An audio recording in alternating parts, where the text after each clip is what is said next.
Hello, everyone. Welcome to the new Uppsala Podcast. We are on episode 9, and we don't have a plan. We just hit record, and we're going to record it for an hour and a half and see what happens.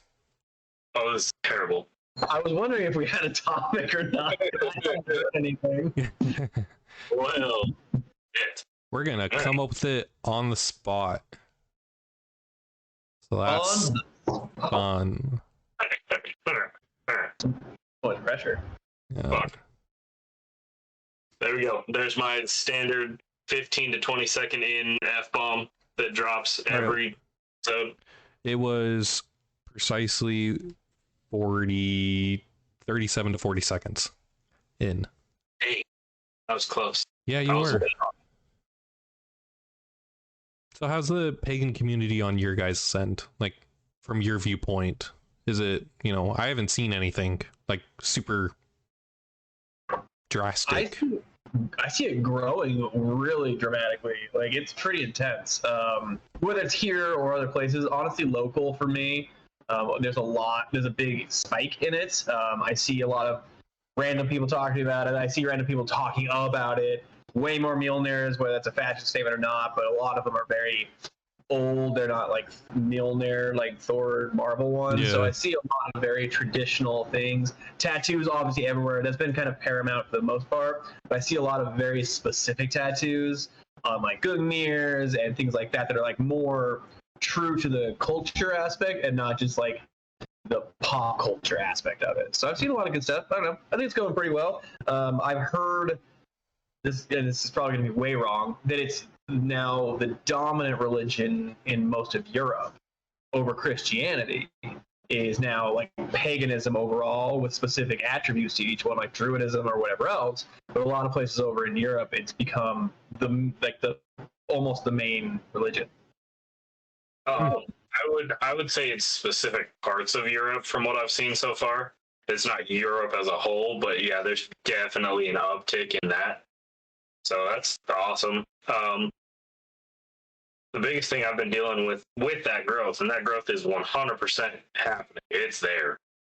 The thing that I've seen the most is the random BS drama nonsense that comes from massive growth super quick, which is, from my perspective, arguably our perspective, it's like, what are you guys doing? Why? What's the point? Why are you angry at each other? But no, that's the biggest thing I've seen, and I'd love to squash that. There's some stuff that's come around lately. Just, do you think that's due to mass want of conformity to make it all fit in one person's perspective, or do you think that's just like a mass confusion on the overall picture? yes. That makes sense. Both arguably. There was one, I know I'm going to sound like an idiot, but I watch TikToks a lot. There's been one on TikTok, I'm not even going to mention anything, not name specifics, where they went off on some weird shit. And I was like, okay, I think I get what they're trying to say, and I think I understand where this is trying to go. But the heathen community on TikTok, which is actually really large, surprisingly or unsurprisingly, like, it's a big community on that app. But one of them said something about heathenism / paganism not being an open religion, and they damn near got crucified for it. And I was like, oh, okay, I think I know where they were trying to go with this. Well, it may be misinterpretation. Maybe they meant what they said exactly, and I'm just lost in the sauce. But yeah, that's the biggest thing I've seen is different opinions are starting to clash in the larger community side of it.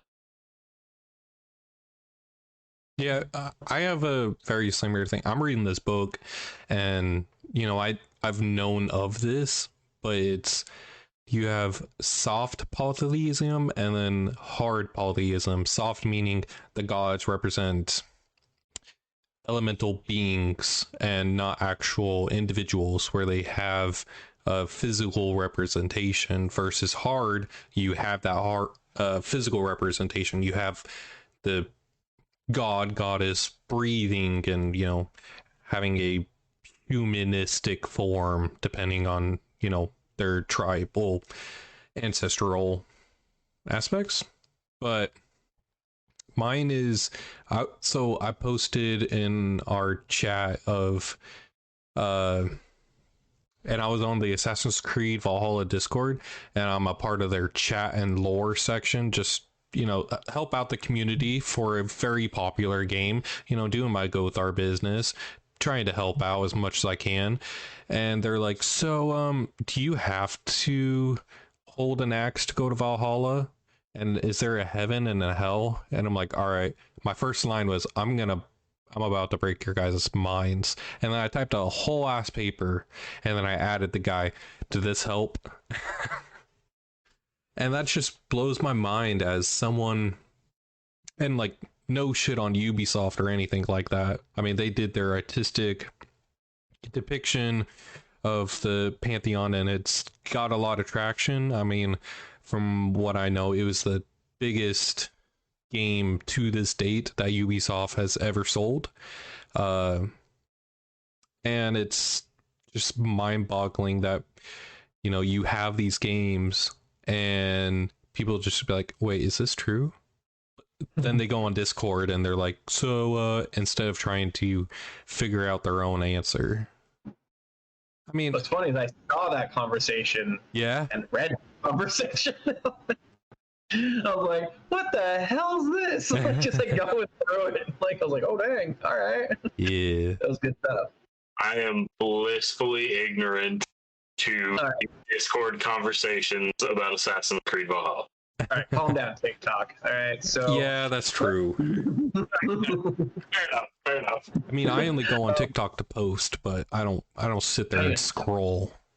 I don't even have a TikTok, Okay, but no, to your point, I think it's a really big call out to the pagan community overall, or any community, is seeking answers from strangers instead of finding the answer for yourself. Mm-hmm. Now, to a certain degree, finding answers from others is a verification process, or quality assurance, if anything. But to say, oh, Ubisoft said they have to hold an axe, you're like, okay, think about what you just said real slow, and then hit yourself in the face.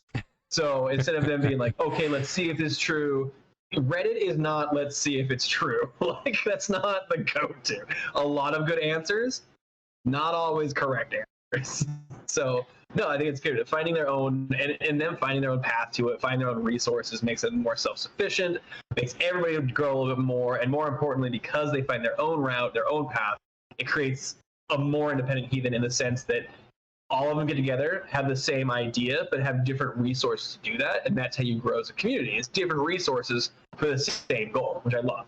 So I think it's a good call out that you said that people go to one thing instead of finding it themselves. And finding it themselves, to be clear to other people or listeners, is not asking somebody else all the time. It's read a fucking book, or I'll take Google and just dilute it from there. So it's not necessarily outreaching to people, it's outreaching to knowledge base that are lore, and then by all means fact checking that lore. Yeah. No, and like I'm not shitting on the guy for asking the question. Maybe it was, he brought up, or at least someone else brought up, heaven and hell. So on top of my head, I'm like, Christianity, all right. He played it because he wants to roleplay as a Viking in ancient Europe. All right, let's try to take it from that view. And I know we use it for our students and everything, trying to use their lingo to try to better help them in their progressiveness to better themselves. I think it's funny. I thought it was a different one, but maybe it wasn't the same guy. That was almost the exact response. Like, it was like, "Hey, do you have to be holding an axe?" And then the first response was, "It's their version of heaven and hell." And it's like, that wasn't even the question. Yeah, I was like, all right, heaven and hell. Like, I don't know why we brought that up, but it was pretty funny because it was like, oh, to enter Valhalla, you need to do this. It's heaven and hell. I didn't ask what Valhalla was. I was asking what the axe thing was. Like, yeah. And so, go ahead. That kind of stuff, it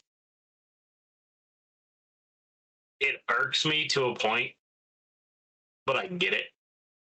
Because some people on this planet, in Midgard, however you want to say it, are so fully in their own world, that they never look outside of the culture they were raised in, the one they believe. They don't look outside, which to me is absolute insanity.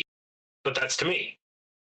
So I think it's funny where, and I think I know where that individual that mentioned heaven and hell, not shitting on them or anything like that, him, her, they, them, whatever, yeah, that, all the pronouns, whoever that was. The toaster. Sure. That, yeah, I don't know. A brave little toaster, but the toaster nonetheless. The engine, the little engine that could. Okay. Whoever that was, I'm not shitting on that. But their idea of someone asking about Valhalla, their internal defense mechanism of not knowing went, oh, it's just heaven and hell. There is no Valhalla. That's not a real thing. So their immediate knee-jerk response was, oh, it's just heaven and hell. It's their version of heaven and hell. It's not in the slightest the same idea of things, but I think I get where they were going and understand it. But still, it surprises me, and it honestly irritates me, the lack of digging that people do, even in their own faith, their own culture, their own religion, their own raising, their own everything like that. And maybe that's just me. Maybe I'm just a crazy one that's like, I want to know about other cultures. I want to know nitty-gritty facts about how things differ and whatnot. Hey, whatever. Well, out of the three of us, you're not alone, because I'm the exact same way. Oh, yeah. I say I kind of mean us because we're all fairly similar. We jumped on this path for a reason. Yeah. It's because we're slightly insane. We'll throw that one out. We're all a little crazy. And we all dig well past where most people would stop in understanding or trying to understand different people, different cultures, and our own culture to be able to teach it. Yeah. Another thing that... So I've been playing Destiny 2. I've been having so much fun with it, playing with some friends, coworkers.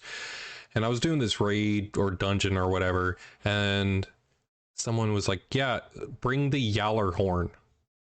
And I'm like, what are you talking about? Yeah, the rocket launcher from like Norse mythology, or Yowler horn or something like that. I'm like, are you talking about Yowler horn? No, Jowler horn. Oh, okay. So it's pronounced Yowler horn, like Mjolnir. The J has a weird sound to it. I thought it was a G. I thought it was the Galahorn was a G. I want to say it's like GJ. Oh, that would make sense. No. I know the rocket launcher you're talking about though, because I unlocked that in the first Destiny, and that thing was bomb. No, yeah, I think it was the rocket launcher with the Galahorn. I had something else. There was the pistol on Destiny that was similar to it. Yeah, it's GJALLAR horn. Galahorn. Yeah. Galahorn. And yeah, he was just saying it completely wrong, and I was like, so I'm just gonna correct you. You don't know any better. You're a baby in my eyes. But is it Yowler horn? And he's like, the damn Viking language. And I'm like, well, it's not Viking because it was a job, but I'm just gonna shut up and do this raid. Taking on to the next step of our conversation. Now you're saying the thing wrong. Yeah, so every Christian's a priest, right? So that's the equivalent. Right. I hope not. That is funny. No, I run into stuff like that all the time. Like, we were cleaning some stuff out at the office that I work in, and I found like this little plastic like Spartan helmet thing for like a little kid. Like, it was a Halloween costume type thing that was just tossed in a closet where I work. And I picked it up and I put it on my head, and it like obviously didn't fit.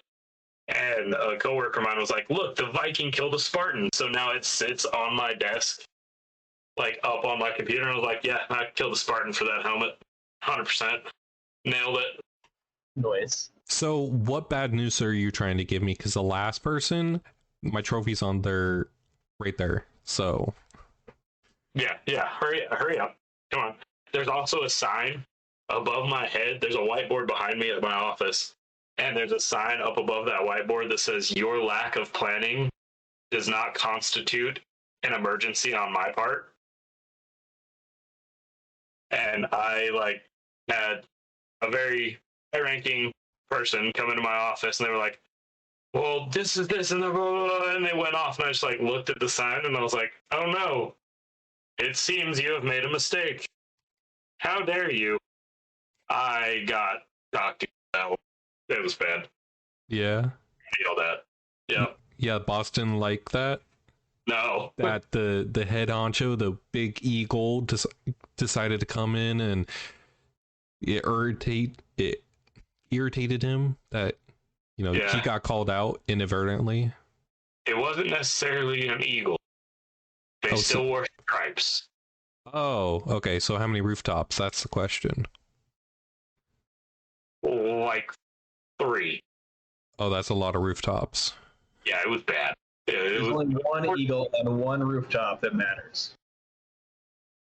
That's not all. Oh, we decided it's not really on the roof, right? The goat is. The eagle just is above. The eagle's on top of the Yggdrasil itself. Yeah. Yeah, it just flies above it. This came up because there was the description is that there's basically a carving of the eagle above it, or an effigy or symbol of it. So that's right. That's right. Yeah, we talked about that. I think we talked about it with our students. I don't remember if it was on the podcast either, though. What just got brought up is the axe over the hatchet or whatever over the heart, or the sword or the weapon over the chest. Mm-hmm. On whether that is culturally or taught that is what is required to take Valhalla. They say it's to die through blood. They say to die in battle, whatever else. But then there's still this consistency or this persistence of people saying, well, you have to be holding the weapon in your hand or have it over your chest or whatever else. I know we talked about our students a while back. What are your guys' thoughts on that? So, hold on, because I want to break this down in a different way, too. I think we've talked about it on the podcast before, where different tribes, different clans, different communities within Norway, Sweden, within the Norse idea of things, had different gods that they venerated differently. Some, Thor was part of the harvest, some he was just a protector, some he was the god of storms, that kind of stuff. So I would be genuinely curious if this miscommunication of you have to die with it in your hand, it has to be laid on you before you're buried or before you're burned on the ship. I'm wondering if those differences are tribal.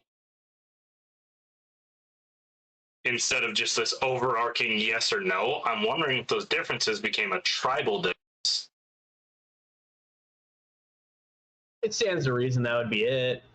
It just seems like that's become this, for some reason, a go-to on how to get to Valhalla or Valhalla.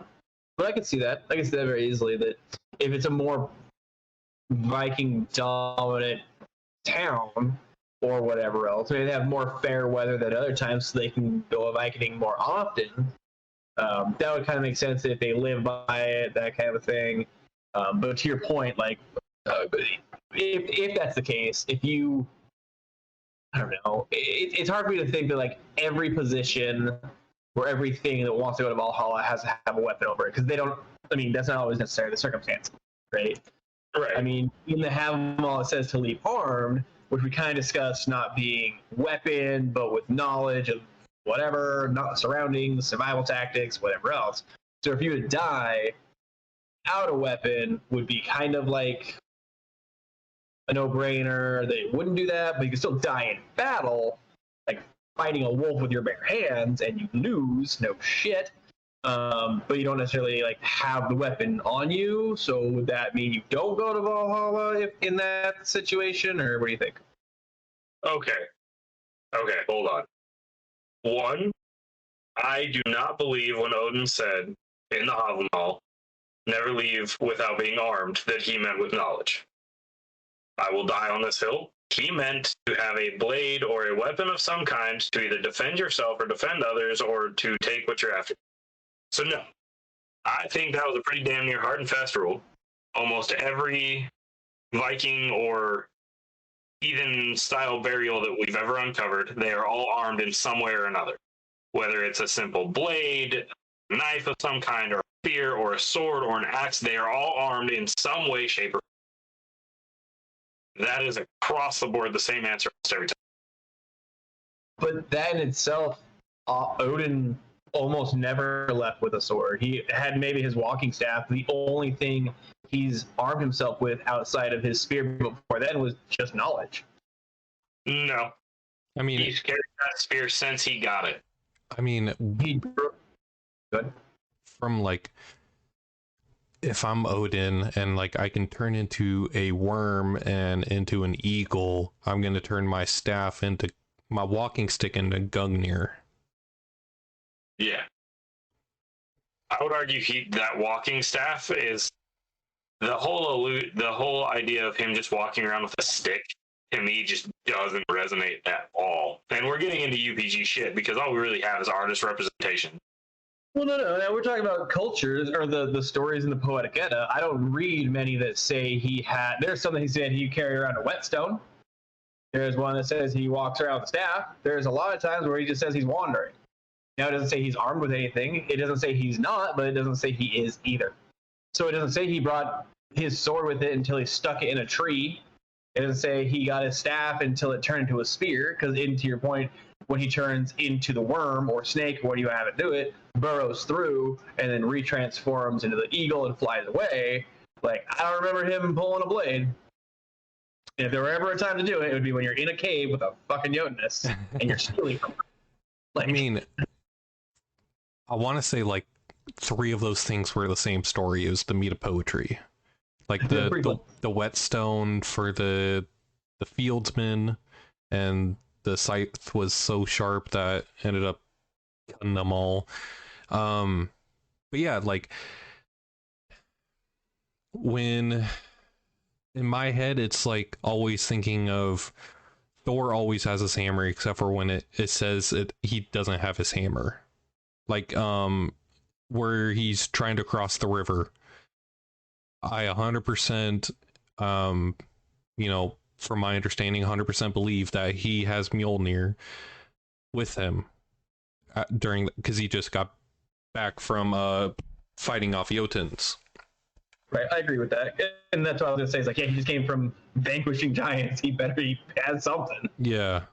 Here's the part that I think, I don't know if you guys overlooked it or just didn't say it. Mjolnir is also breakable, or a size that he can wear it around his neck. Did you forget that part of the story? I did. Where was that? Yeah. It Yes! We need like a little like transient like the old Batman, but with spinning circles. Maybe one day I'll edit that. It's next to me. I was looking at it's next to me. That's fine. That's fine. That'd be a cool transition. Be like, all right, we're getting our Eddas. It's like, yeah. No, I'll have to do that one day. or just like how it spins in the background and it's just like the. I know like other things like the ship can fold into a pocket, things like that. I don't know if I've ever heard Mjolnir, since he had to have. I mean, like obviously he could lift it, but he was with ease. It would take a girdle and his bracers just to lift it with ease. That was given to him by a Jotuness. So that to me implies like it's not drinkable. Maybe when it's really cold out. Maybe when my Mjolnir's shaft is just not long enough. Damn, the only Loki. thing that's missing is the handle. If my handle was long, it would be the perfect weapon. But he's doing just right. It's all about the motion of the ocean. So the force of the hammer. Not the hammer, it's he who wields it, right? He who wields it has the power of Thor. Oh yes, let's. So I play that song. We went over this last time, Ancestors or whatever it is. I forget what it's called. It's in Destiny 1 as one of the. It's that crap. It's the song I quoted it once. I think on this when I was overly intoxicated, and Which it was is like every day. Yeah, not today. But the immigration song. Okay, here it is. Good song. It is in the Rosetta. I don't have that one with me. Of course, in the Rosetta. Hold on. Now I gotta go get it. All right, what page? Chapter 5 of the Proper Mall. Oh, Yeah. you fucking butchered that. Page 93 in the Penguin Classics. Yep. Sense. Penguin Classic. About halfway down the page, and it says, "Then he gave the hammer to Thor and said that with it, Thor would be able to strike whatever came, whatever mighty blow. He could throw it, and it would never go so far as to the way that it couldn't find its way back home." And the last sentence there, "It was also so small that if he wished, he could keep it inside his shirt." I'm not seeing the words that you're reading in front of the book that I'm reading. So page 93. It's the biggest paragraph, about middle way through. It starts with broke out his treasures, and then skip all the way down to where it starts talking about halfway through that paragraph. Then he gave the hammer to Thor. Read through that. Yeah. That is fascinating. Yeah, that fact fucking blew, like, I must have read it and then it just in the ear out the ear. Thank you, Gothar, for bettering my knowledge. For real, that's actually really cool. Because I'd have been like, if I'd met some street heathen, I'd have been like, "Fuck you, you're wrong." So that's pretty cool. Okay, so thinking along those lines, thinking that whatever it is, whether it's just so small that Thor could just be like, "Oh yeah, that's cool," or that it is able to shrink because when he wields it against certain enemies in like the Lay of Utgard Loki, when he bashes the giant on the head and caves in mountains with it, that to me would imply that it's not so much small as it's able to change its shape. The density? I was thinking the density of it. Like, obviously, like in Marvel, and I hate to always bring it up, but the power of a dying star or whatever, like, condensed into this thing. So it had to be like basically dark matter in a Chernobyl jar, just ready to be like go crazy all the time. Right. But my thought process: Thor can take this hammer, Mjolnir, of all the things, all the weapons, the greatest of the weapons of God, all those things, and take it and go, "Oh yeah, it fits inside my shirt." That to me leads me to believe that that Mjolnir itself can change depending on its purpose at the moment. Yeah. And that's why it's not mentioned as Thor is carrying Mjolnir, because he strapped it around his neck. Which is also why we wear Mjolnir pendants as a symbol. And those dwarves can really make compactable shit. Yeah, they're fucking cool, huh? But like anything they make, they're like, and if you'd like, I love how we put it on the travel size. Just so we're clear, this is so ADHD riddled right now. We went from like, where did we even start? Where did this? Because I was discussing on whether we had to have a weapon to go to Valhalla, or if you went out without it. Yes. Okay, and then we went about to Odin, and then I was like, "Oh yeah, that's a cool fact about Thor." Okay, cool. So what if you are in the airport and you're past TSA and then you die, and they took your weapon? You're weaponless. What are you talking about? I always have my hammer. You could go through. Swinging that shit around. If you start doing it, if you kill a man with your Mjolnir, I will change your name to Thor. I don't even give a shit. I'll go through the legal process. I'll figure it out. It's not that hard to change your name. So, to finish my thought process, because I had to discuss this thing with Thor and Mjolnir being small enough that it fits under his shirt. What if Gungnir acts the same way or in a similar way when Odin uses it? And he changes shape to that walking or to nothing, to a bracelet that he wears around his arm? Is there anything that says he cannot, with the magic and the knowledge that he uses, carry it regardless? It's just never mentioned or never seen because he's not. I feel that if Gungnir would have had the capabilities to have changed form or size, it would have been mentioned in the same thing you just found that. Okay, let's But maybe due to the dwarves magic or whatever, even their rune carvings they use, the materials, how they forge it, that if they make it something that can change shape or form, that makes sense. But I don't think someone could take one of their creations and manipulate it into something else. So I don't know if I've ever heard of a dwarf created item that was manipulated into being something different. I mean, I don't know if I would classify, like, just hear my train of thought, but it's more along the lines of, if I'm Odin and I know all the runes and I was taught by Freya, and I know, Ragnarok and all that other shit, I'm gonna stay strapped, even though I know I'm not going to die, except for during Ragnarok, and I already know, the pre-events of Ragnarok, no matter what happened, I'm not gonna die, but I'm still gonna stay strapped. So I think it would be an illusion in that aspect. It's he sees it as Gungnir, but to everyone else it's a walking stick. Because essentially all a spear is a stick with a spearhead on it. So all he has to do is make an illusion that shows the spearhead not there. Cool, now it's a walking. It's a very shiny walking stick. Maybe. Maybe not. Yeah, that's just my thought process, because I was like, yeah, his walking stick, when not in use, is Gungnir, because it's his favorite weapon. Yeah. I'm on the same page with you on this. Yeah. I think if he's walking around with a walking stick, that's probably Gungnir. Just disguised. Oh. So here's another one, because we made the whole stay strapped reference. Oh boy. Oh yeah, we're getting into it now.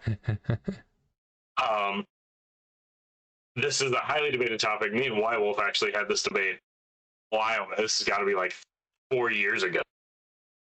Where firearms, warfare today, would that constitute a battle? In the eyes of the gods, in the eyes of Odin, are you an honorable warrior if you carry a gun into battle? So the reason this came up, and not because of the gun aspect, but it was because in some places you'll see like tenets of tier or whatever of like warfare, and one of them is don't fight anybody. Like, so it's like, don't fight anybody like weaker than you or unworthy or whatever. I forget how it's phrased. Then you like, don't make it an easy fight if you can help fighting somebody that's at your level or better. But one of them is do not kill from a distance, and that's to take the impersonal out of the action, right? You should be taking that life, and it should be something that's not necessarily combative, but it should be kind of an equal way with that. Now, if both have firearms and they're both like staring at each other, that's weird. But like, that's kind of the conversation. It wasn't that it was using a firearm, it was how it was used. And if it's hypothetically like a sniper at someone that has no clue, they're just taking a piss somewhere in the middle of a farm and they just drop dead, is that an honorable kill? Now, obviously, that's for a reason. I'm not going to say they're not, bad people, but like, if someone dies through that sense, is it an honorable kill or is it just murder? In the eyes of the gods, for my simplistic viewpoint on this issue, it's like getting hit from an arrow, and that's how I equivalent like a sniper rifle today is an arrow back then, or instead of an arrow from a bow like a crossbow, which was 10 times more powerful, it went right through the shield and it would kill the person. Would that be less honorable because it used a more advanced technique than the enemy had? I mean, in some situations, yes, and some no. I think if there's no like line of sight per se, because you can lob an arrow and kill a guy. You can shoot a gun up in the air and kill somebody on accident. That to me is kind of the same as like an unarmed or unaware victim, even if they're like in battle. I don't know. I'm torn on it. That's my thing. I think everyone should see the person that takes their life. If they can see them and they shoot them, sucks to suck. I still call that a win. But like if you're like completely anonymously like no one has any idea, and also you're dead. That to me is kind of like a cop out. I don't know. It's gray area for me. So, my opinion, my very humble opinion, is the Aesir war gods. They embraced technology when the dwarves gave them gifts. Odin's spear that cannot miss, Thor's hammer that will fly as far and strike harder than anything else. Those are superior weapons. Technology advanced. To me, I would love to see Tyr carrying around a fucking AR just because that shit would be funny to me. Like, what are you doing, man? You are so skilled in close quarters combat. Why would you need that? But I think the answer would be technology advanced to a point where warfare is different. Things change. And to think that our gods are so stagnant that they wouldn't accept those changes and see them as a different type of warfare, to me sounds foolish to the core of my being. Like, you're telling me in a matter of life and death in warfare, our gods would not pick up a... So in that same thought or whatever else, is the advanced technology something in this instance be more Aesir or Vanir? Because even during the wars, the Vanir embody all these things: distance warfare, magic, everything like that, which is their form of science. And essentially, the Aesir were just beating the shit out of them with their hands, well, like weapons. But they weren't. I mean, I don't know, trebuchets, catapults, whatever else. But from everything that you kind of hear, see, read about, it was the Vanir that could attack from afar, that had the technology in warfare to do these things.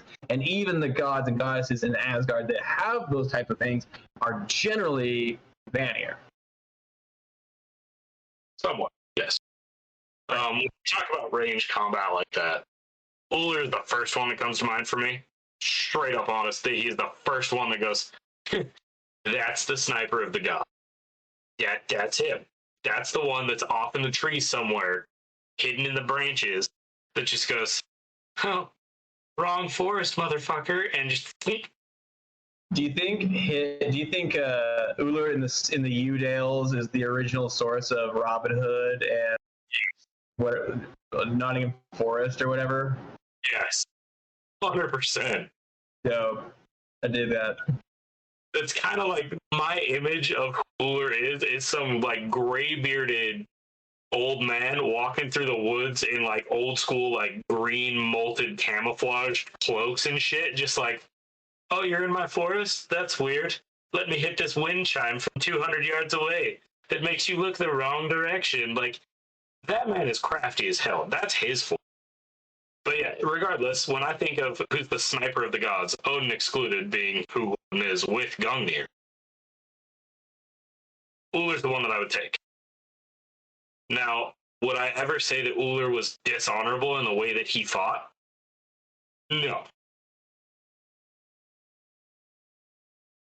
But that's where that debate spikes, and that's the biggest piece of that is Uller dishonorable? Because he uses a bow and shoots from so far away and is so accurate and is the best archer among the gods as a whole, from what it says, would his type of warfare be dishonorable?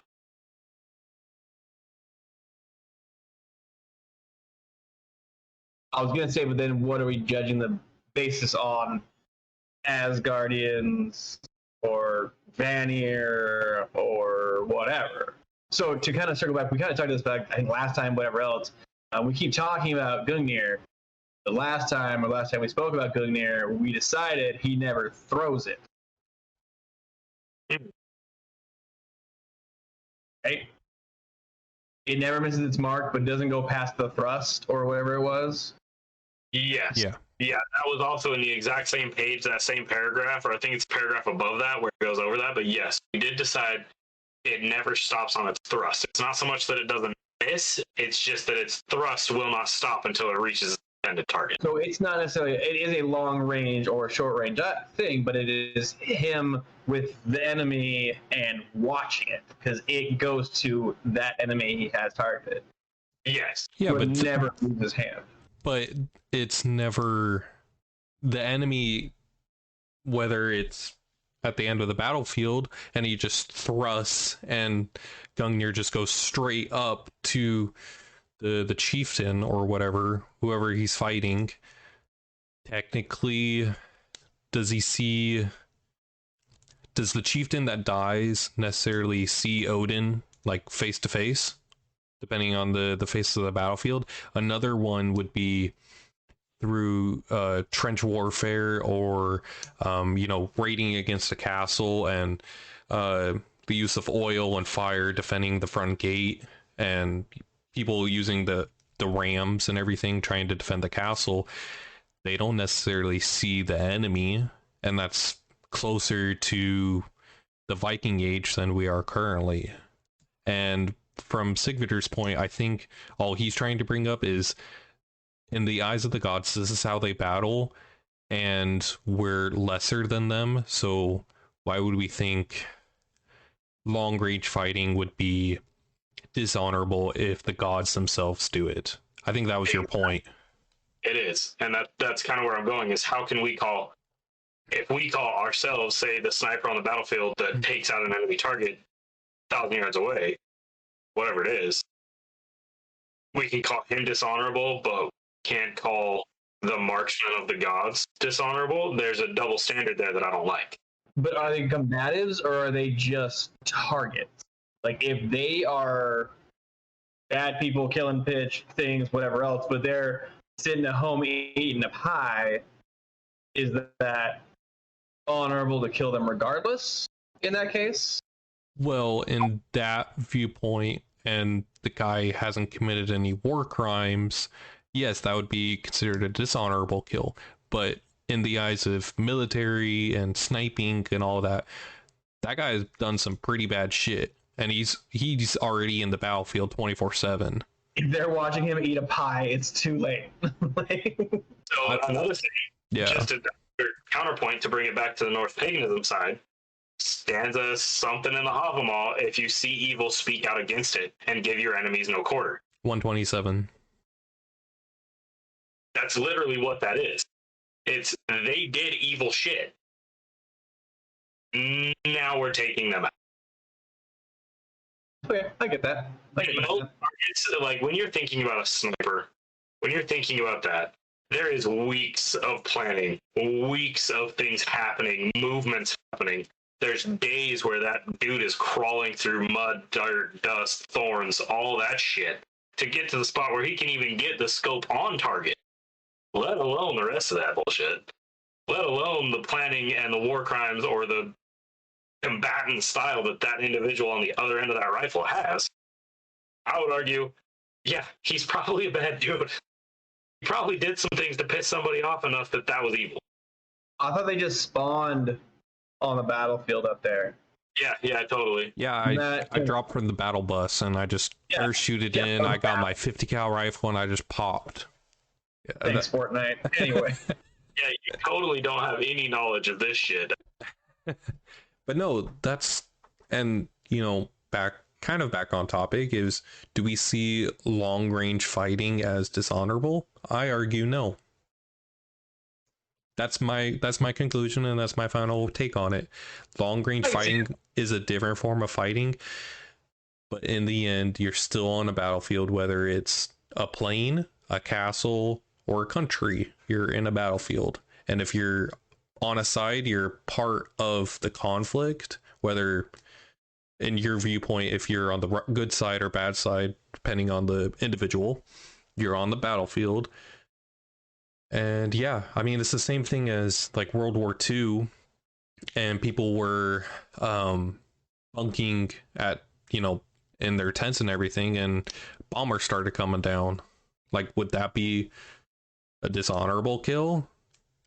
I mean, it's not great, but I get it. Yeah, I'm not disagreeing with you that it's not the best form to take a life, but it is the less personal way to take a life. And I think that's what Tyr doesn't want. I don't want to keep hitting this because I agree with you guys, and I just keep thinking the problem is like drone strikes. Someone's sitting in fucking U.S. controlling a remote control thing over in somewhere, and they're like, all right, I'm gonna go take a shit now. And like, okay, like at what point are we like, stop it? Like, so that's like, those tacos, bro. Yeah, he plays like a laptop in the bathroom, like, oh, Taco Tuesday, make Wednesday terrible. Like, wait, dude, I know you're about to like just go into your house at the end of the day, but boop. Oh, by the way, I got my taco right here. I'm kind of hungry. Yeah. It's fucked up. Yeah, 100%. It's fucked up. Like, I don't necessarily agree with that form of tactic, but it's putting less people's lives at risk when they don't need to be. Like, if you're in it, you're in it. Yeah. Like, regardless of where you are, type of a thing. I mean, but it's one that kind of came up, and I was like, oh, this bothersome little thing over here. I mean, to this day, like with the veterans, and just going to speak on the U.S. because we're all U.S. Citizens, but to this day, and we've been using long range combat for how many years? At least the 1700s, because that's when the U.S. first came to exist. We've had PTSD through the acts of killing, and it's been less and less personal because the technology has been so advanced where I want to say Hunter said a long time ago is the US were investigated for war crimes because everyone started hitting headshots, just because the Marines or the Army got scopes. They're like, oh, we can see our targets now, so we're just going to aim for the head. Yep. We're gonna end this real quick. Yeah, and like it's been less and less personal, but in the act of taking a life, it's not less personal. And I mean, okay, disregard. It is less personal because you're not seeing the life drain from their eyes, but it's something not to dismiss. Right. It's not. I agree. Now, to combat White Wolf's point of the drone strikes or the other bullshit, that whole concept, the bombing, the drone strikes, the super flying the plane to bomb them, you're at least flying the plane over the city, drone strike, I'm like, log in, log out. Like, not even a thing anymore. But we won't get into that. My point is, now we can talk about the Vanir. Magic. Is that not the same thing? I think I've said it on this podcast before, but science or magic is just science we don't understand yet. So let's think about this. There's the common thing, a lot of people have seen it, I'm sure you've seen it on Facebook or wherever, Instagram, wherever people go on social media, the sleep thorn. Magic. Carved into the side of someone's bed with the right ingredients, with the right stuff, with the right way that you do things. Supposedly, if done in a very particular way, it can cause someone to fall asleep and never wake back up. Is that honorable? Nah.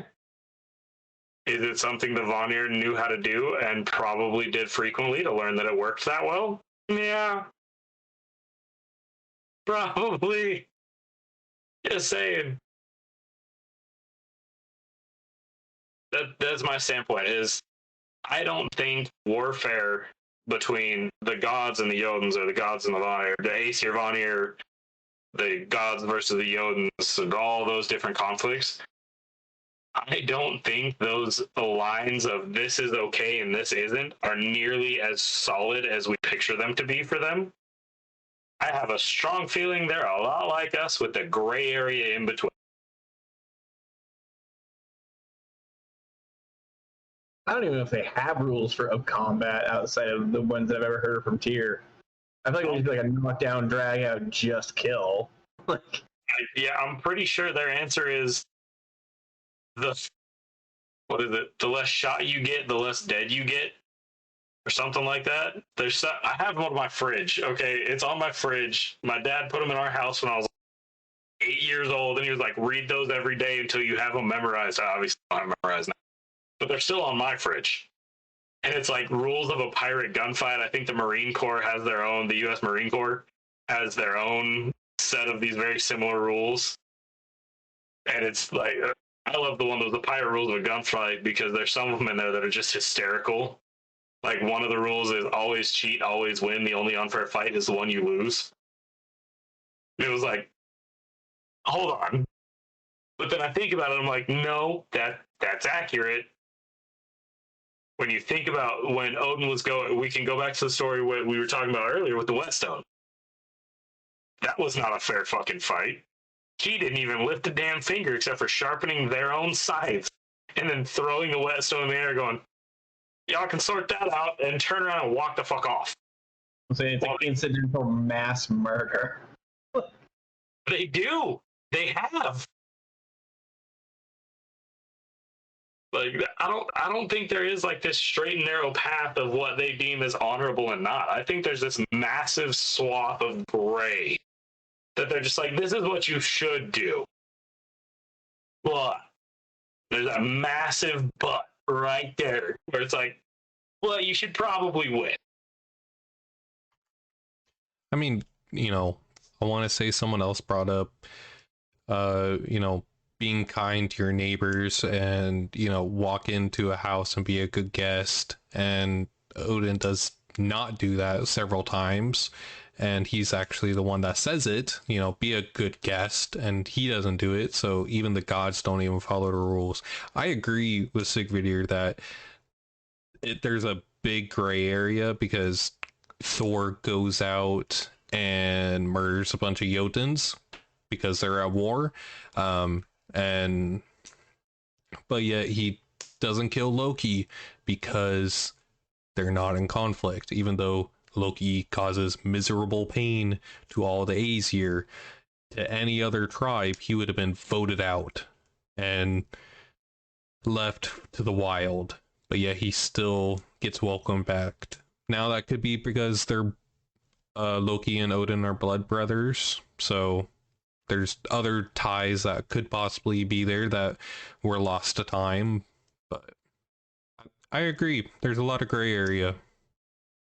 When you said the whole voted out thing, all I thought was the show Survivor. Yes.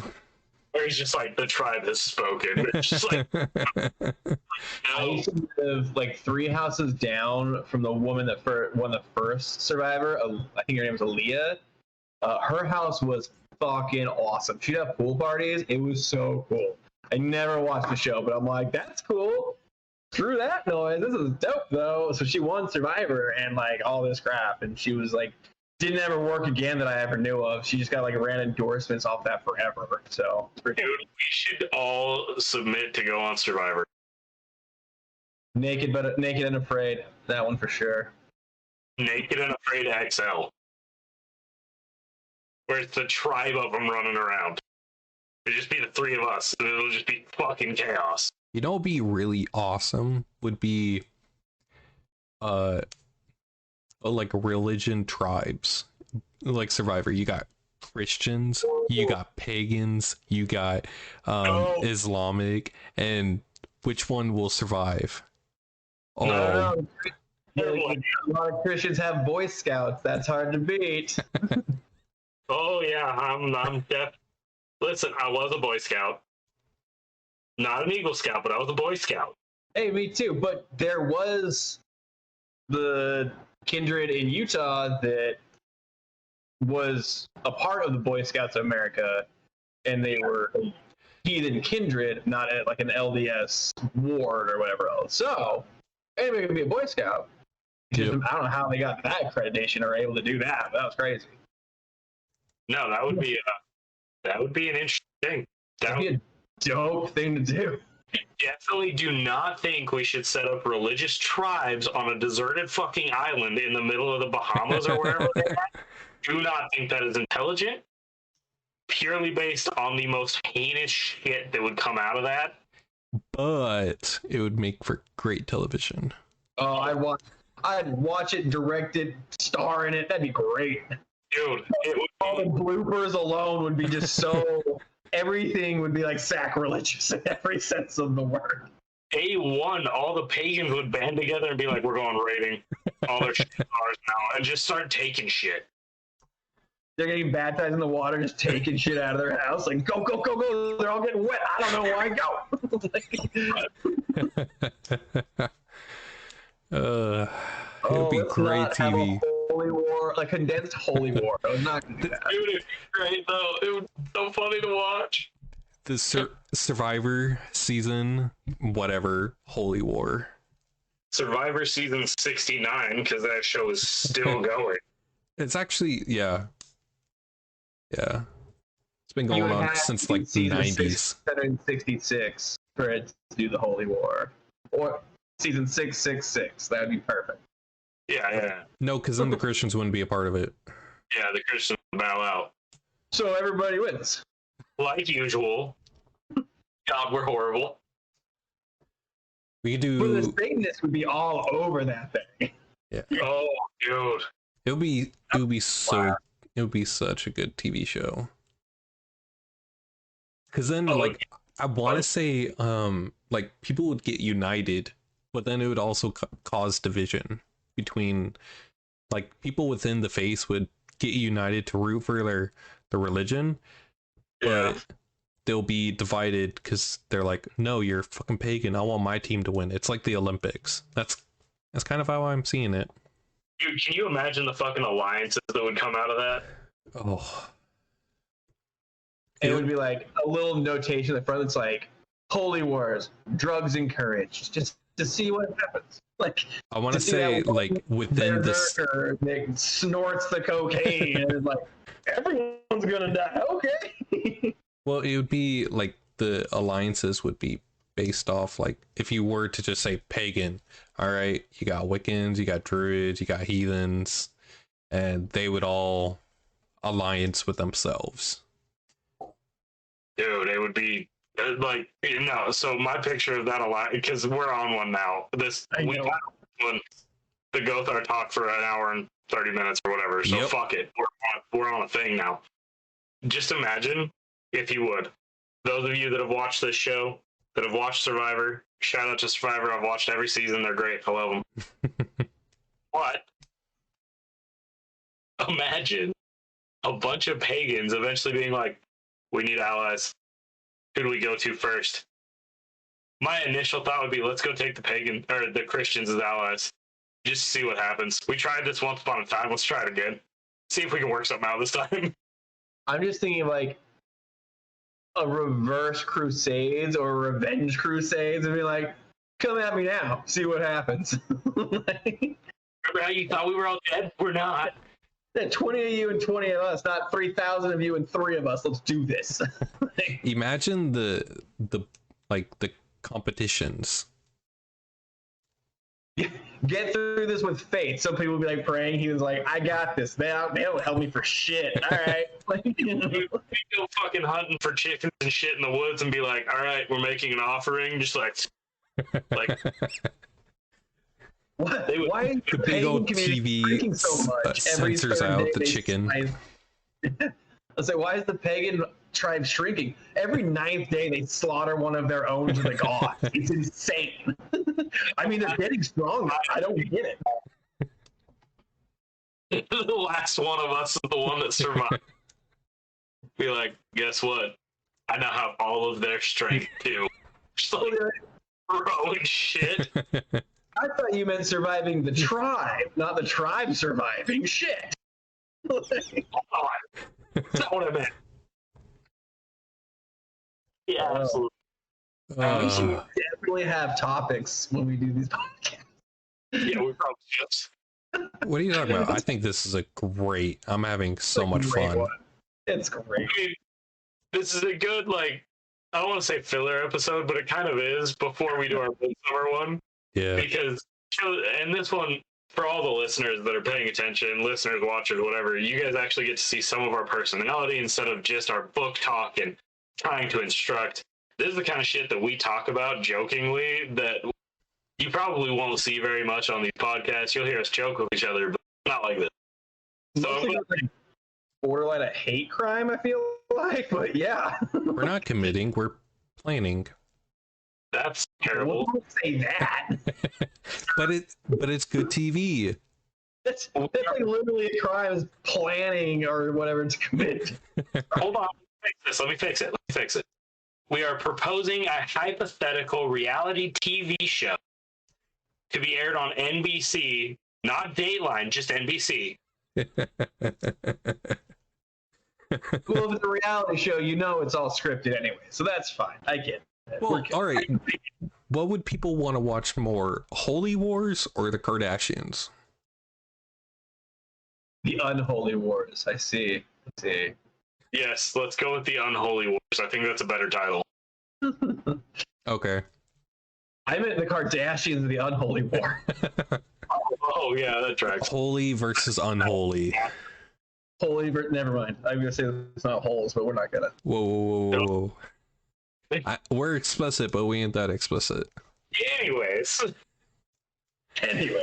But no, yeah, like this is a filler episode because, you know, we're getting ready for midsummer. Me and White Wolf are traveling at the end of the week over there, and you know, if you end up listening on release day, it's midsummer week, and you know, we'll be recording like a couple podcasts while we're there, just so we can have some exclusive content for you guys for the Patreon. Hopefully, our listener over in what was it again? Berlin. Berlin, was that? Yeah. Someone over there. Maybe they can catch us. That'd be cool. Have them listen to us. Listen to us go off during a midsummer celebration when we're all not this plane of existence. Yeah, that'll be great. I honestly can't wait. I've been like talking to my brother. I was like, so can I borrow your mic? He's like, yeah, what do you need? And I'm like, because he does old D&D and he like records it and uploads it and everything. And I was like, so, and he's like, no, I need it. And I'm like, okay, can I just steal your microphone? So I got everything all hitched up. I'm just picking it up tomorrow after work. Hell yeah. And then getting all the software uploaded and downloaded and get all the settings and everything just so I can plug it in and we can hit record. I'm really excited. I really am. I'm super excited for Midsummer 2. This is going to be a blast. I mean, I'm nervous as well, like on my own, because it's the first float I've done for other people in over a year. Just lean into it. Whatever happens, it's midsummer. Just lean into it. I mean, it's midsummer. Just have fun, right? Yeah. Yeah. Don't. Yeah. Let's just have fun. Yeah. I mean, it's still fun. It's just a learning opportunity sometimes. Still fun. And an ER visit sometimes. Every year so far. No. There's been a couple of years where we didn't. Really? Yeah. The 2 that we did up at your cabin. Recently. I was saying, I've been to the hospital almost every time I host something at my cabin.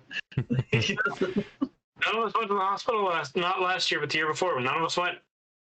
Last year was Fort Buenaventura. Yeah. So the year before, did I go that smoothly? What did we do? Oh, we drank a lot, but... Oh, that was a jungle juice induced coma for both of us. That's right. There was one of those big igloo gods. Yeah. We made it like 4 gallons of jungle juice. I think not even half was drank and everyone was dead. Doing it again. Yeah, I was just about to ask, are we doing that? Yes. I mean, Literally, I mean, we didn't even get the whole thing. Like, everyone left, and I'm staring at this thing like, what the fuck do I do with this? Like, You drink it. Put it in yeah, my well, put it in my travel container, my travel coffee cup. All jokes aside, it was like 6:30 in the morning one morning during that midsummer where me and White Wolf, he walked out of his cabin, I walked out of the tent that I was sleeping in, and we like made eye contact, grabbed solo cups and filled them up and just went and sat by the fire pit, and we're like, yep. Can you imagine getting pulled over with that in your coffee cup? Like, have you been drinking? Exclusively, yes. Like, No, There's officer, you're spinning. Officer, are you dizzy? Because I'm dizzy. Why are you spinning that much? please don't light a match. The whole place will go up. There's enough alcohol fumes in this place that I think we're all gonna die. All right, we have about 25 minutes left. Oh, jeez. What other topic? Have you guys had any questions from our students or from anybody recently? I don't know if I really have. I'm sure I have tons actually that we want to discuss or bring up or anything. I have like 3,200 messages from like a lot of people, which makes me sound like a bad person because I am. But I was just wondering if you guys had any questions that came up. Well, you know, as long as you read my messages, that's all I care about. I'm working on it. Because most of mine are always work related. I know. I do. So I found out. I told you. I think today or yesterday. Yeah. When computer's on, my phone doesn't get the messages. It goes to my computer, right? So if I'm at work or whatever else, I have my laptop with me. I'm like sitting here, and I get home, and there's like so many messages. I'm like, what the hell? Why am I not getting these? Because the computer intercepts the phone. Yeah. No, Yeah, your computer go off all the time. Yeah, your computer gets the notification, your phone doesn't. But you could set it up where no matter what, you could still get the notification. I mean, regardless, on your phone or anything like that, you could still access, but you don't get the push notification. And I don't want to be bothered. Well, you could select it to certain individuals, White Wolf. Okay, whatever. Yeah, I found that today because like literally we've had like 5 conversations that I jumped into. I'm like, we're so deep into this conversation. Where did it start? And then it's like through students or just random talks. And then the other day I heard my computer go off. No, but not my phone. And I was like, okay. And I was like, okay, like the computer's going off, made a noise. I got nothing on my phone, and that's when I figured it out. There you go. All right. No, I haven't got any like major questions.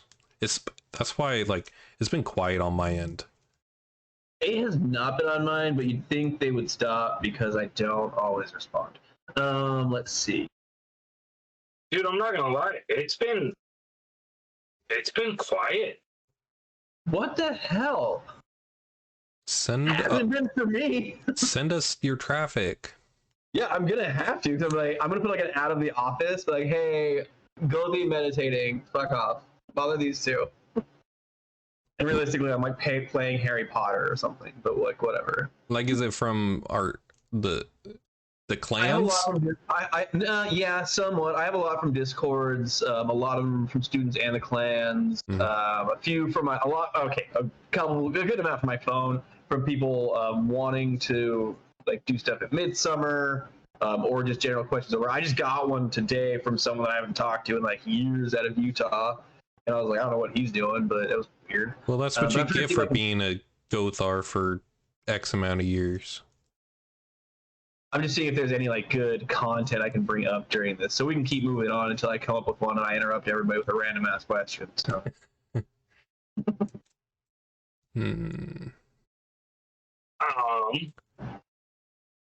Fuck. No, it's been super quiet on my end lately. I read a thing that I mean, it's part of my book that in Iceland during midsummer they have a thing, and it's a recognized event by the state and the country, which is super fucking cool and a great time to do it because everybody's drunk anyway, and a lot of your problems go away regardless. Yeah, it's actually called a thing, and I was blown away because I was like, Because they were talking about, you know, Azatru and the history behind it, and then they went to AFA and that whole business, which I agree but disagree all at the same time. To the effect, never mind. Right. Well, there's an all thing and then an all thing. There's two different ones of these things. Well, in the book it said thing. Okay. So a thing is generally considered to be like a smaller community, but still hashing it. All thing is like every kindred tribe, whatever, come to this one location. It's like the UN as opposed to like a courtroom. Well, the way the book described it, he said thing, but the intentions were more along the lines of all thing. Because, like, they had, like,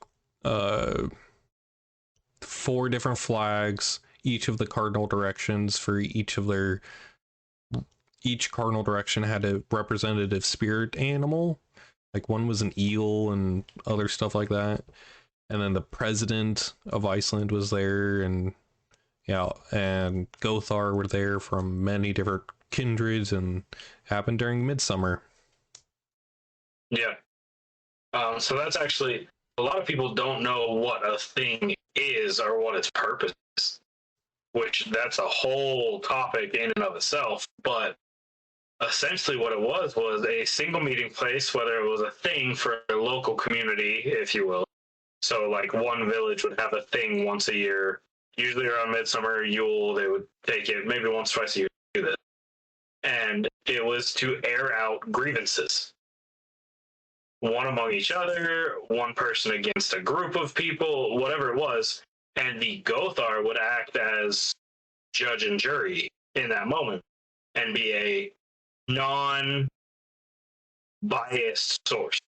That was the entire purpose of what the Gothar did, is they were to act as judge and jury to this disagreement, whatever it was. Like,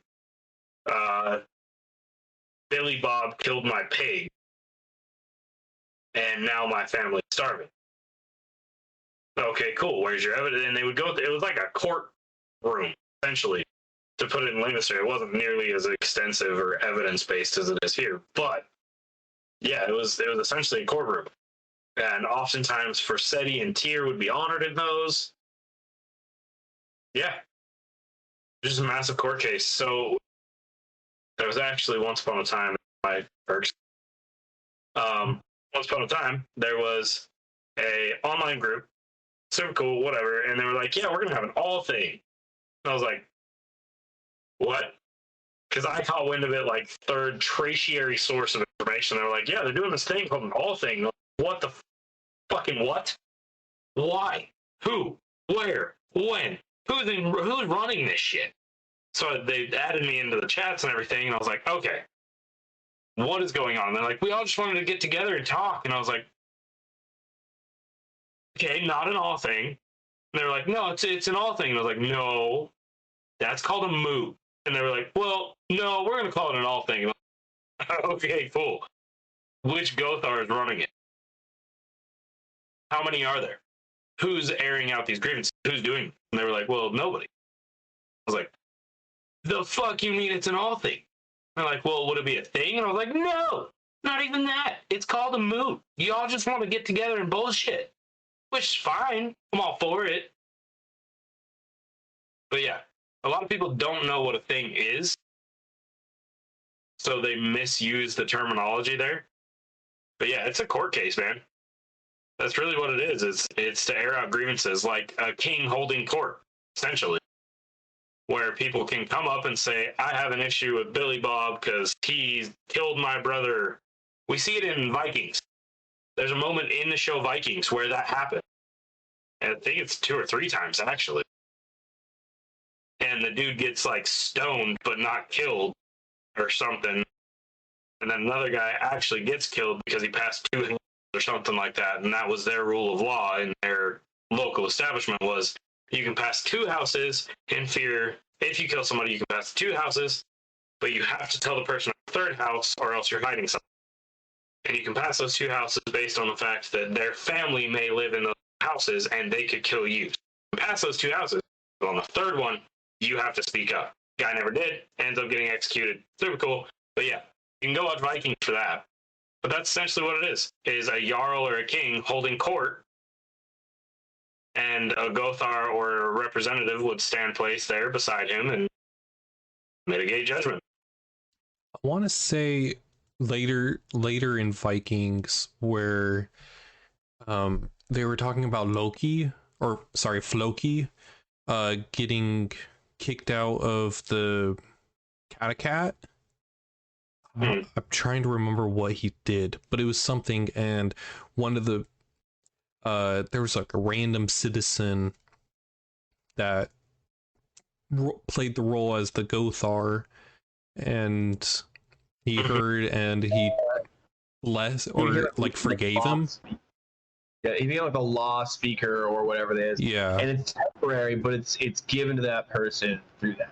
Now that wasn't given through the priest or anything like that, because it wasn't like a religious or a spiritual act. It was a physical one, so they made it into a physical trial. But yeah, it's like a law speaker or something like they called that. I was a part and knew of a kindred that actually had someone designated that in the kindred, which basically was like not like the bouncer. It wasn't anything physical that way, but like grievances or whatever else would go to this individual. They would kind of determine it, and obviously you'd have consultations from whomever he determined, but it would be that him in charge of doing that. So it's kind of like its own sort of police in a sense. That's the crazy part about pagans and religious communities in general. I know the LDS or Mormon church does this too, where they have people set up where if all government failed, they would still have certain roles established to run their community, and heathen, pagan, kindreds, tribes, whatever, clans, whatever you want to call them, they do it too, whether it's intentional or not, and however that works for them. But we all do it subconsciously, set up this hierarchy of security for ourselves. Super cool. Human brain is stupid, but works itself great. Yeah. It's competitive to the degree of murder. Yeah. No, that's cool though. That's a good thing to bring up, because a lot of people either don't know what it is or they misuse the term. Why, Wolf, did you find the question? Kind of. So what do you guys think? I was asked about a dream that took place, whatever else. I was gonna see what your guys' thoughts are. It can be short, because it doesn't have to be like super in depth, whatever else. Because a lot of it's gonna be UPG unless we do have credible sources. It was like an effigy or like a symbolism of a great white owl, right? And it brought this person comfort and joy and all these things.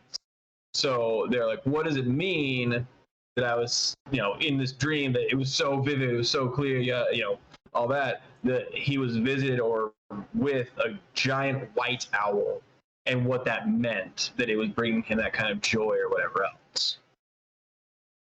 Anything I can find, so I don't butcher the question, but I think that's. Oh no, wrong one. Okay. First thing first, some dreams are just fucking dreams, and that can be okay. Now, that one has specific symbolism, and it really comes down to the person's interpretation of it. We can give guidance, we can take that symbolism and understand it. With this one in particular, I would say Frey or Freya. No, sorry. Frigg or Freya is reaching out, being that it's a great white owl. Yeah, no. That's what I get from that one. Frigg or Freya is reaching out in their own way. Mine, I'm thinking of Filgia.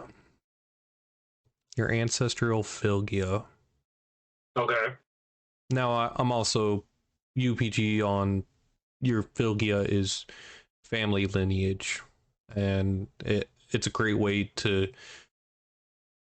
give ancestral knowledge. That's why, like, I tie it in with birds and their migration patterns. They instinctively know that they're going to go south for winter through repetitions of generations going on it. And I think your Philgia helps you in that aspect. But the great white owl, the symbolism behind it doesn't speak about a god to me. It's more of Philgia related.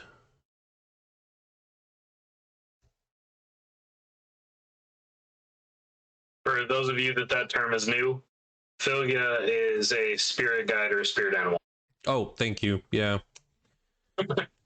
Just dropping words. That's fine. Oh, so another thing is my wife listened to like first couple episodes of the podcast, and she's like, you guys keep on saying UPG. What is UPG? Well, I feel it's kind of late to say in episode 9, but it's unpersonal,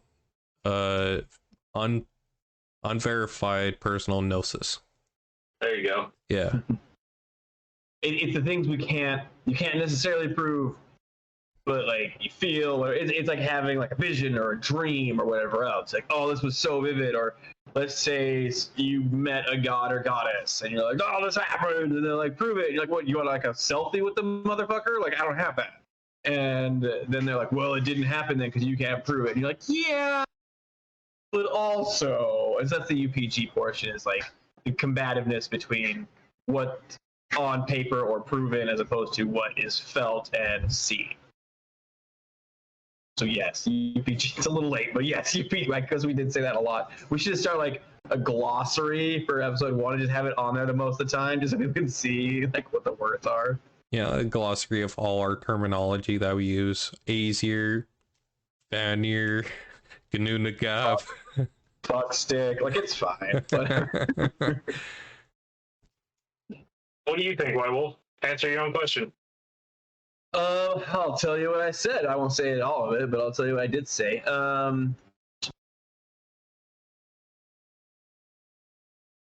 find it. It's been a while. Bitter batter. I'm working on it. I said there's a few things to observe on that. Wait. Yeah.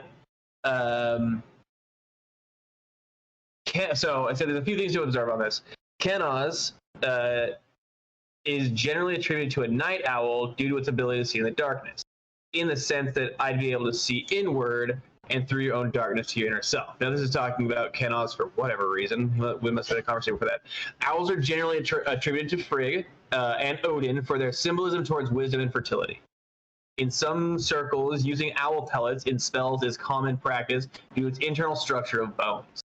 I basically brought it up to him having, because there's a few other elements to it. So it sounds like he had a Kenaz dream to me, with the owl representing self-awareness or being on the right path to discover you. So to me, it was very much both.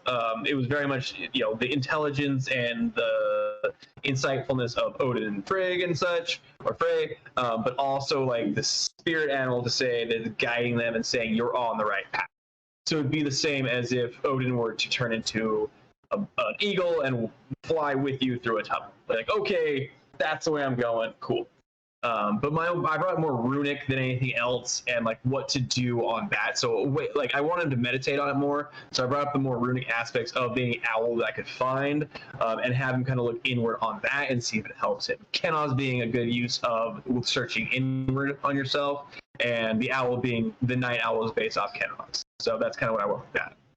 So I want to point out, this is why you get multiple sources of information. We all had entirely different, and me and White Wolf agreed to a certain point with Frigg and Freya in that aspect.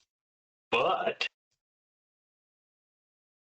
should always look at things from different fucking perspectives, because one answer, you may resonate with it and be like, yep, that's it. And then you bring it up to one other person, they're like, that's not what I get from that at all. So what about this? And then you have to rethink the whole fucking thing. But always remember, sometimes dreams just dreams. The boogeyman under your bed not have to do with some spiritual enlightenment. I'm sorry, it doesn't. Sometimes you just had a spooky dooky dream, and that's okay. On the flip side, though, and this is where the UPG comes into effect, if you believe there's religious significance behind it, obviously there's religious significance behind it, and the what Sigvider's saying, a raven can sometimes just be a raven. It's not Odin in a different context. And I think he kind of stated near the end that when he woke up, he said, "I woke up and it felt very important." Like, and so to him, it wasn't like he's like, "Oh, I just had this dream," but he was like, woke up, he's like, "That was so profound. Like, I need to find out more," which is how a lot of things start. It's how a lot of journeys start, including my own. But yeah, I can see it both ways. I mean, yeah, sometimes the dreams just fucking dreams because I've stayed up all night playing Harry Potter, and now I'm dreaming about wizard shit. And I'm not like, I'm a wizard now. I'm like, no, you're just very exposed to that thing. You're a wizard, Harry. Now, the counterpoint to that, if I see crows or ravens flying around, because I actually see them where I live often, and I think you guys do too, from what I remember from being mine are more rare. I see more crows than ravens, but I see they're rare. Yeah, 100%. But so whenever I see them where I'm at, I'll be like, "Tell your cousins I said hi," and that'll be like, I'll say it out loud. I've been like walking past people when I do it, and they're like, "Is this motherfucker talking to the birds? Like, what is he doing?" And I'm like, "No, I promise I'm not crazy. I'm just." You're talking to the birds. That's all. I always walk by, Hugin, Munin, or if I look at him, I'm like, Munin, Hugin, like, whole thing. I do the whole thing. Like, "Oh, how was the Allfather?" And everyone's like, "Did you lose your dad? What's happening?" Yeah. It's just like, it's just a thing, and I do it. I'm not looking at it as he's watching me today. It's just but I acknowledge you're there, and that partly comes down to me just wanting to be aware of my surroundings, and partly comes down to me being open to the idea of those things coming, but not always looking so intently for them. So that's my common practice. I'll just be like, "Oh, hey, how are you?" And I'll just sit there in my car, and I had conversations like, there was a raven up on a light post, and I was just like, "What are you doing?" And it would like go off, and I'd be like, "Cool story, bro. So why are you here?" And I had somebody walk up to my car, and they're like, "Who the fuck are you talking to?" I was like, "Bird." Like, what? I had a freaking fat raven. I'm trying to see if I can find the pictures. I was on a hike, and I mean, the bird was fucking huge. And it was a straight raven. It was big ass crow shit. Like, it was massive. And it lands, I mean, 5 feet from me, and I'm like, no fucking way. And so I'm like, all right, so I'm just like, I literally did what I did, and I started fucking pulling out my phone. I'm like, all right, no one's gonna believe this shit. So I got these pictures, gorgeous pictures. It was like it's purple hued, like so cool. And I was like, okay, how close can I get before I either die or it leaves? And so I'm like, step a little closer. I swear it was between me and like maybe 2 feet. I'm like, I'm out. This is as close as I get. I'm sorry. Like we played chicken, and it held still. I'm like, ha ha ha. Nope. I got kick-ass pictures of it. I'll try to send you guys. But it was gorgeous. Huge fucking bird. Loved it. When you were saying that, I was thinking of like walking with it towards a kangaroo. Let's see how close I can get. Oh wait, that guy, he's not as short as I thought, and he's fucking jacked. Like, oh, it's getting bigger. Oh, it's getting bigger. So I'm just gonna back up now. As soon as I had with a raven, I was like, you're getting bigger before you're getting smaller. It was like a fear of the raven. I just really didn't want to like disrupt it, really. Yeah. Like, where I'm gonna be like, I'm gonna touch you. Like, that seems suicidal. Yeah. But whatever. No, but yeah, dreams, signs, visions, all those things, they have their place. And I will never discount what someone saw or think they saw or anything. No, by all means, your path is your path, your belief is your belief. But sometimes it's just a bird. Sometimes it's just a dream. I'm like crushing people's hopes and shit where they're like, I saw all these things and I did blah, blah, blah. Sometimes it's just a fucking bird. They exist. They're out there. It's okay. It's never just a bird. Okay. Cool. You know what? I support you and your opinions. I am being stalked. Birds aren't real. Birds aren't real. Yeah, it's all government drones anyway. We've already been over this, so we're not getting into that. That's why they land electric lines is to recharge. Oh yeah. So before we go more into conspiracies, we're It's a going conspiracy theory. we're gonna end this episode of the New Uppsala Podcast. And if you want to see more exclusive content that we're going to record and upload, you can more than happy subscribe to the Patreon at New Uppsala Podcast. It's just a measly $5 that helps contribute to keeping this running, so we can all I don't have to hemorrhage money every month keeping this up. So yeah, that's kind of all. This is episode 9, and we're gonna record some fun stuff, put it up to Patreon, and feel free to ask any questions. And yeah, that's kind of it. Any closing thoughts, anyone? I like potatoes. Potatoes are good. Potatoes are Use good. multiple sources. Yeah, you should find it. before this evolves further. If you find an answer, find another one to support that answer, or keep finding answers. Even if you talk to a Gothar, you can talk to other Gothar and get different answers. And thank you. Bye. Bye. Bye.